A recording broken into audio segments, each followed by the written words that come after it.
Doom Eternal is the latest entry in the long-standing FPS series and the follow-up to the outstanding soft reboot that was released in 2016. Released in March of 2020 by pioneering developer id Software and published by Bethesda Softworks, Doom Eternal brings a new and welcome focus on the character of the Doomslayer himself and ties the overall narrative of the series into a cohesive whole. In addition, this entry takes the excellent pulse-pounding combat of its predecessor and makes it look tame by comparison by throwing a ton of vital mechanics and hordes of new and even more dangerous demons at you.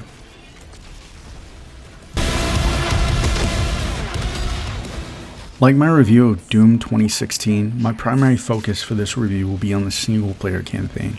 Unlike the last game, I actually did play the multiplayer this time, but I don't think it's substantial enough to recommend anyone buy or play Eternal based on its content, so I won't be reviewing it here. For this review, I once again completed the campaign on Nightmare difficulty. On that run, I completed all of the single-player content except for Beat It on Ultra Nightmare. My total playtime to accomplish all of this took me about 40 hours. While that sounds like a longer game than 2016, that's not exactly the case, as I died much more often and got stuck in certain sequences due to the difficulty of this entry. Now that you have some idea of what awaits, let's get to it. Doom Eternal starts off 8 months after the events of the last game, in which 60% of humanity has fallen to Hell's demonic invasion. Considering 60,000 people died on Mars, perhaps 6-something of people die in a third game? I guess we'll see. Anyway, we find the Doom Marine on the newly introduced Fortress of Doom, where we gear up and are transported to Earth in order to hunt down the Hell Priest coordinating this worldwide campaign. If you played Doom 2016 and are confused about what happened between the ending of that game and the beginning of this one, don't worry, pretty much everyone else is too. Just go with it. You've got a planet to save. What follows is a planet-hopping hunt for the Hell Priests and their benefactor, the Khan Maker, a didactic figure who essentially portrays itself as a deity to a multitude of civilizations. You go too far this time. You cannot interfere. Your AI companion Vega returns to help guide you. The Khan Maker is nearby. She is inside that demonic citadel, along with a host of new characters who will sometimes aid and sometimes hinder you in your journey. As is expected in a Doom game, rest assured that along the way you'll leave hundreds upon hundreds of bloody puddles in your wake. It should be noted that this entry has a lot more focus on fleshing out the Doom universe and providing answers to quite a few questions, while also presenting new ones of its own. While I felt the story was well told and interesting, most of it is still hidden within codex entries that can be ignored or outright missed. My assumption is that this was done so as not to alienate people who just want to kill shit, but for those of us who prefer more of an in-depth presentation of narrative, it does stand out. Do not save them from their judgment.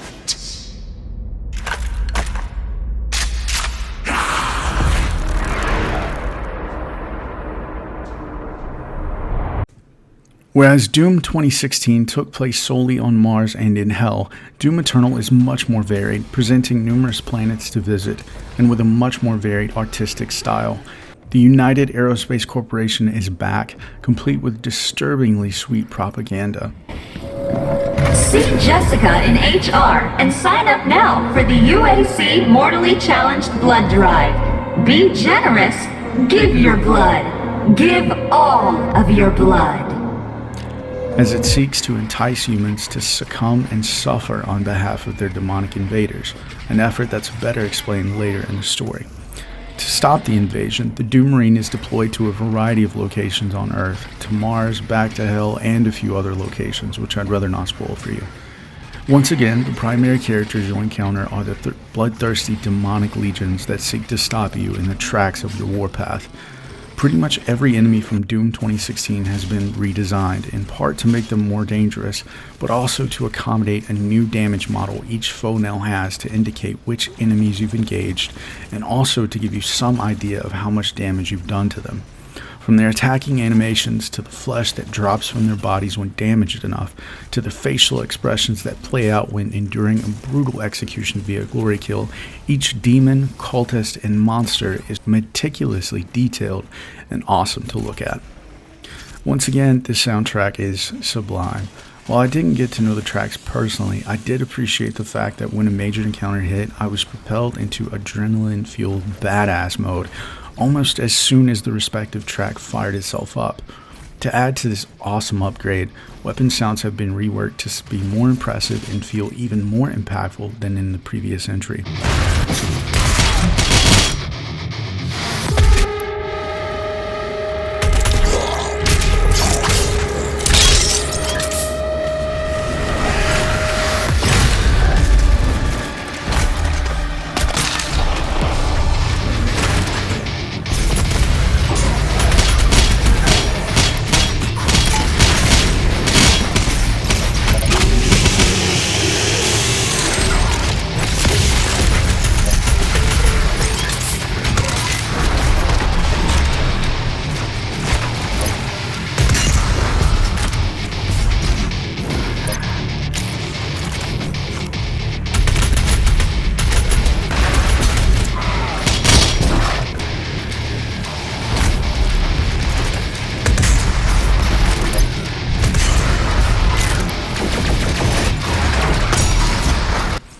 That helps a lot considering the number of new enemies and the sounds they emanate when in battle, in both orienting yourself during combat and in understanding where your enemies are during hectic firefights. Technically, Doom Eternal is great and is optimized pretty well. While I didn't have any frame rate drops or graphical errors such as pop-in or glitched character models, I did experience a few game crashes. I also endured a few deaths due to clipping through the geometry of a level once or twice. In almost 50 hours of gameplay between the campaign and battle mode, it was unfortunate, but not really anything I was super upset about. While I felt that Doom 2016's visual style was a bit basic and predictable, I feel that Doom Eternal's artistic style is much more interesting and attractive, with one exception. This time, you'll explore a ruined and decimated Earth complete with the husks of skyscrapers and charred city streets, a much more brutal and torturous hell, along with thousands of tortured human beings stuffed and packed atop one another. You'll also visit other planets that, in my opinion, serve as some of the most beautiful locales in not only the game, but also the series to date. To be fair, considering most of the series is on legacy hardware, that's not hard to accomplish, but I still feel it's worth mentioning. My single gripe with the game's aesthetic is built into the game as a whole, and that's what I'll call its gamey presentation.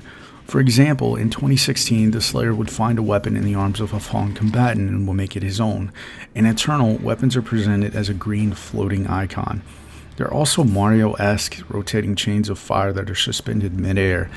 It just doesn't make sense to me, other than what I'm guessing is a kind of fan service to longtime fans. While I did sometimes miss what I consider to be the more grounded and realistic aesthetic that Doom 2016 featured, I also just got over it, instead preferring to focus on the absolute triumph that is Doom Eternal's improved new combat encounters and their accompanying new gameplay elements. Minus the useless pistol in the previous entry, pretty much every weapon returns from that game, almost all of which have been at least partially reworked, primarily for their alternative weapon modes. For example, in the last entry, one of the plasma rifle's alternate fire modes was a plasma stun bomb. In this game, that fire mode is now a microwave plasma beam that tethers to your target and causes it to explode from within. The chain gun's pre-wind up is now absent, replaced by an energy shield that protects you from incoming forward fire, and the super shotgun, probably the most significant change from the last game, now features the meat hook, similar to the Legend of Zelda's hook shot, that allows for a drastically more mobile playstyle in comparison to the first game. Finally, the grenades from 2016 are replaced by an equipment launcher that either launches explosive frags, freezing ice bombs, or a jet of red flame. As in Doom 2016, you upgrade these weapons by clearing combat encounters, killing bosses, and beating secret encounters throughout the levels within the game. Instead of fallen elite guards, Praetor upgrades are now provided by allies of the past and provide for subtle but important character changes similar to the last game. Argent energy orbs are now absent, superseded by sentinel crystals, which once again increase health, ammo, and ammo capacity. Again, figurines are available in each level to be collected alongside vinyl records featuring playable tracks from titles from its past that adorn the walls of the Doom Fortress. Finally, there are also collectible floppy disks that you can find in each level that activate cheat codes in the main menu. I think these are a really great player-friendly addition to the game because these don't affect game progression, which means you can run through levels with your preferred cheats and playstyle in order to best tailor the game to your liking. Having a bad day? Turn on infinite ammo and sentinel armor, fire up a level of your choice, and annihilate anything and everything in your path. It's really fun and empowering stuff. Runes, which I forgot to elaborate on in my last review, return without the mini challenge to earn them and provide a few different types of builds with which to play the game.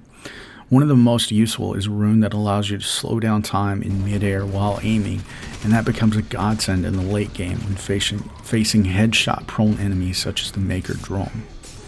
With the new tools and refined weapons, the enemies of Eternal are also more varied, with some being reinforced and improved by the UIC during the interim from the last title, while some are completely new additions. Barons of Hell are now fireborn, meaning they have blades of flame affixed to their arms, and Dread Knights, upgraded versions of Hell Knights, are cybernetically enhanced and have energy blades and more attacks than their more mundane counterparts. With new demonic improvements, however, come new vulnerabilities. While, for example, in 2016 you had to just shoot Mancubi until they died, in Eternal you're able to shoot off their cannons, resulting in decreased weapon range, which also does damage to their base health. For Cyber Mancubi, you smash off their armor with a blood punch and finish them off with weapon fire. Arachnotrons have a turret which we'll need to get rid of fairly quickly. Cacodemon's big mouths allow for easy grenade and sticky bomb shots, resulting in easier glory kills. And Soldier and Carcass energy shields allow for devastating explosions. All of these weak points are made obvious via a short tutorial or tooltip upon an enemy's introduction into the game. I didn't really like this, and I really wish it had let us figure all of this out for ourselves, but considering the difficulty of the game, I think they added these as a compromise for more casual, lower difficulty players. Even with their increased lethality, each demon has a weakness, or series of them, that allow for a swift demise at your hands. If you couple these with Fire, Ice, Bomb, and Blade, the Doomslayer is well equipped to solve every problem that comes his way. Again, I think the changes to mechanics and enemy composition encourage the player to make more split decisions regarding resource management. For example, while one could simply shoot an imp to death, ripping it apart with a glory kill or tearing it apart with a chainsaw could provide badly needed health or ammo. As an alternative, one could set it on fire with a flame belch, freeze it, and then blow it up with a grenade or rocket, resulting in increased armor and health for their next encounter. These kinds of moment-to-moment judgment calls are at the heart of Eternal. Even more so than 2016, Eternal provides a multitude of choices when prioritizing the next action or series of actions while in the midst of an encounter. While I could explain it in depth, I think that the chaotic learning experience and difficulty curve this title provides is much more experiential. In other words, if you want to know how it works and how to get better at it, you really need to do so by experiencing it yourself and learning from your mistakes. I've read and heard many comparisons of Doom Eternal with a game of chess, and while I see where those are coming from, I've never played a game of chess that was half as exhilarating as a single encounter in Eternal. Instead, I would liken it to a tornado navigating the eye of a hurricane. You can see it yourself when the Slayer falls. The storm falls to breathless calm. The Doomslayer is an ungodly force of nature, one who is surrounded by chaos and destruction within a wider, more uproarious tempest of blood, fury, and fire. As you move around, you're constantly hunted and sought after, and can only persist through the conquest of that larger storm you've collected around yourself. A storm that desperately wishes to add you to the shattered remnants of that squall of bone and metal. About halfway through the campaign, while traversing a skyscraper, I pressed the button for an elevator. Rather than slowly descending to let me on, it smashed through multiple floors under me and took me down with it. What I found at the bottom took me almost 3 solid hours of banging my head against my monitor to beat. The reason isn't because I was low on ammo or health. I wasn't unfairly overwhelmed or underpowered. I kept failing because I thought I knew how to engage the enemies better than the designers of Eternal did. Over time, I learned my lessons. blow those weapons off, move out of that enemy's path, send those demons back to hell before they can get close, grab this power up and go ham, and so on. Over a galvanizing period of time and way too many deaths, my fault, I noticed the music had slowed a bit and only 1 or 2 fireballs were still flickering my way. When I realized that I only had a few imps left to chase me, I carefully engaged them in half with my blowtorch and chainsaw, readying myself for the next flight. When I finally beat that encounter and saw my checkpoint activate, I literally thrust my fist into the air in my hard-earned, well-learned victory. Doom Eternal is really damn difficult, but ultimately very rewarding. Once you get in the groove of things and track your cooldowns and remember to use all the tools at your disposal, you're bound to improve over time and embody the lethality that is the Doomslayer. After completing the campaign and strutting away from the final encounter like a badass, I replayed quite a few levels just to see how I'd do, and I was happy to see that levels that initially took me forever were much more manageable this time around. I was very gruntled to see that the lessons I'd learned in the late game made me a much better Slayer overall. Like its predecessor, Doom Eternal features no microtransactions within the title. The pre-order bonus is available for purchase, and I feel that this is worth it if you'd like to play the cultist-based master level. Otherwise, I'd not get it, and I didn't. Beyond this, Eternal differs from Doom 2016 in that DLC in the form of the Ancient Gods, a post-campaign expansion, is available in 2 parts, creatively titled Part 1 and Part 2. You can pick these up for $20 American a piece or $30 for both. I'll review these separately. The base game currently sits at $60 American on Steam and $90 for the deluxe edition, which includes the Ancient Gods expansions. While I got this edition on a sale late last year, I can very much recommend buying this or the base game at its current full price and any lesser prices it's listed for as it ages into the future. Doom Eternal builds on the success of the Doom series and propels it to exhilarating new heights. It's a breathtaking and immensely rewarding experience, and while I wasn't always happy with some of the changes from 2016's entry, I can still say that I very much prefer this one. On Nightmare, Doom Eternal's campaign is the most intense, most demanding, and most overwhelming skill-based FPS I've ever played. It stands at the pinnacle of the genre and is now one of my favorite games of all time. If you haven't experienced this yet and you're a fan of challenging titles and enjoy getting your ass repeatedly handed to you for not using your head, you should definitely check this out. I am a believer now. I feel it is in Doom that I have faith. All hail the coming of the Destroyer. The Slayer's time is now.